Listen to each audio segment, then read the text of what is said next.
का एक श्लोक पढ़ लिया, चलो जी एक नहीं आधा ही पढ़ लिया, आधा नहीं एक चौथाई पढ़ लिया, तो आपने अश्वमेध यज्ञ कर लिया। आप गंगा जी में स्नान करिए, आप गया जी में हुआए, आप काशी में हुआए, आपने सारी दुनिया की परिक्रमा कर ली। यदि आपने भागवत के किसी एक मंत्र को बोल दिया, इतनी बड़ी महिमा है भागवत।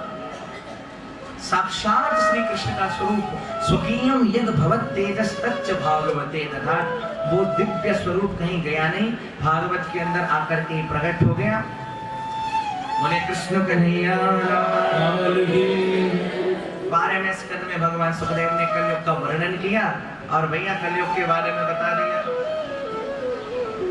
कलयुग के अंदर अवगुण ही अवगुण है। आजकल जो भी कोई गलत करता है सब कोई कहते हैं महाराज कलयुग चल रहा है।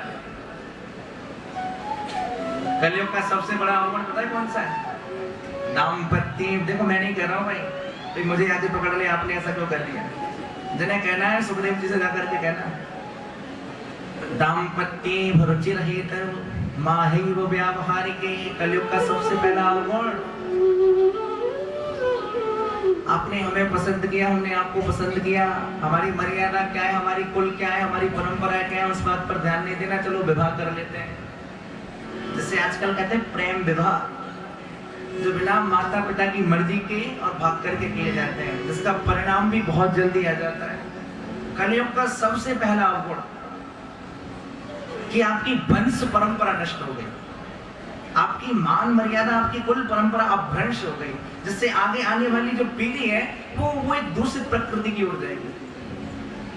भैया जब चारों ओर दुष्टों का अत्याचार, साधु संतों की कोई सेवा शुश्रूषा करने वाला नहीं रहेगा, और कलयुग की भैया आयु है 4,32,000 वर्ष की।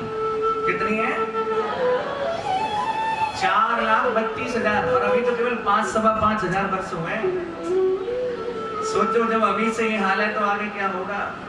जब मानव केवल अमुष्ट मात्र अम्लम, केवल अंगूठे के बराबर रह जाएगा, गाय पशु आदि सब बौने छोटे रह जाएंगे, वृक्ष भी छोटे से रह जाएंगे, और मानव की आयु केवल 20 वर्ष तक की रहेगी। अभी तो 100 वर्ष की है, 100 तक कोई नहीं पहुंचता, 60 के बाद ही खटखटाने लगते हैं। लेकिन जब ज्यादा से ज्यादा 20 वर्ष तक की आयु रह जाएगी, चारों ओर दुष्टों का दुराचार, अत्याचार, पापाचार होने लगेगा, तो फिर क्या होगा? घोषणा की जा रही है, भगवान सुखदेव कह रहे हैं, संभलग्राम मुक्षस्य ब्राह्मणस्य महात्मनः भवने विष्णु यशसा कल्कि भविष्यति। संभल नाम की तहसील में, मुरादाबाद के पास, हमारे उत्तर प्रदेश के अंदर, ये काम भी हमारे यूपी के अंदर ही होगा। संभल नाम की तहसील में, डिस्ट्रिक्ट मुरादाबाद के अंदर, विष्णु यश नामक ब्राह्मण के यहाँ भगवान का अवतार होगा। घोषणा कर रहे हैं कल की प्रादुर्भविष्यति, अभी भविष्य में होगा कल की अवतार। कब? जब चारों ओर दुष्ट पैदा हो जाएंगे, तो कल की भगवान घोड़े पर बैठ करके, हाथ में तलवार लेकर के सारे दुष्टों का विनाश कर देंगे, और पुनः सतयुग की सत्ता प्रारंभ हो जाएगी। बोले कल के भगवान। कलयुग के अंदर भैया अवगुण ही अवगुण है। केवल एक बार कोई कृष्ण कह देता है तो उसका सहजता के साथ कल्याण हो जाता है। ये कलयुग का सबसे बड़ा गुण है। आज 7 दिन हो गए। परीक्षित से सुखदेव जी ने कहा, क्यों भाई, क्या सीखा तुमने 7 दिन में? मैं भी अभी तुम लोगों से पूछने वाला हूं।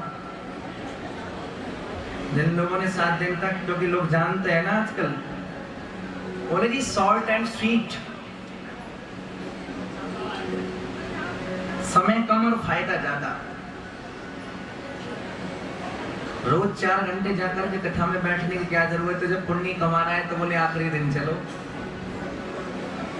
5 मिनट की कथा सुनने को मिलेगी, आखिरी समय में, आखिरी पलों में वो सुन लो और पूरी कथा सुनने का फल मिल जाता है। और मैंने कहा ना, कथा फल तो दे देगी आपको, पर प्रेम कभी नहीं दे सकती।